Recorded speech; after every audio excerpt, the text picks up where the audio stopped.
ആഗോള അയ്യപ്പ സംഗമവുമായി ബന്ധപ്പെട്ട് മുഖ്യമന്ത്രി സംസാരിച്ചത് കപടഭക്തനെ പോലെയെന്ന് പ്രതിപക്ഷ നേതാവ് വി.ഡി. സതീശൻ. തെരഞ്ഞെടുപ്പിന്റെ സമയത്ത് ജനങ്ങളെ കബളിപ്പിക്കാൻ വേണ്ടിയാണ് അയ്യപ്പ സംഗമം നടത്തുന്നത്. ഇതുവരെ ഒന്നും ചെയ്യാതെ ഇപ്പോൾ മാസ്റ്റർ പ്ലാനുമായി ഇറങ്ങിയിരിക്കുകയാണ്.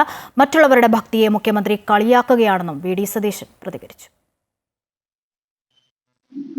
അയ്യപ്പ സംഗമം ഉദ്ഘാടനം ചെയ്തുകൊണ്ട് ഒരു കപടഭക്തന്റെ രീതിയിലാണ് ബഹുമാനപ്പെട്ട മുഖ്യമന്ത്രി സംസാരിച്ചത്. 2026 തെരഞ്ഞെടുപ്പ്, അതിനു മുമ്പ് നടക്കുന്ന ലോക്കൽ ബോഡി തെരഞ്ഞെടുപ്പ് മുന്നിൽ കണ്ടുകൊണ്ട് പിണറായി വിജയന് ഒരിക്കലും യോജിക്കാത്ത ഒരു ഭക്തിയുടെ പരിവേഷം അണിഞ്ഞുകൊണ്ടാണ് അദ്ദേഹം സംസാരിച്ചത്. ശബരിമലയിൽ അദ്ദേഹത്തിന്റെ കാലത്ത് ആചാര ലംഘനത്തിന് കൂട്ടുനിന്നുകൊണ്ട് പോലീസിന്റെ സഹായത്തോടു കൂടി ചെയ്ത ക്രൂരകൃത്യങ്ങൾ മറച്ചു പിടിച്ചുകൊണ്ടാണ് ശബരിമലയിലെ അയ്യപ്പ സംഗമത്തിൽ അദ്ദേഹം പ്രസംഗിച്ചത്. ഇപ്പൊ ഭക്തിയുടെ പരിവേഷമായി ശ്രീ പിണറായി വിജയൻ മാറിയിരിക്കുകയാണ്.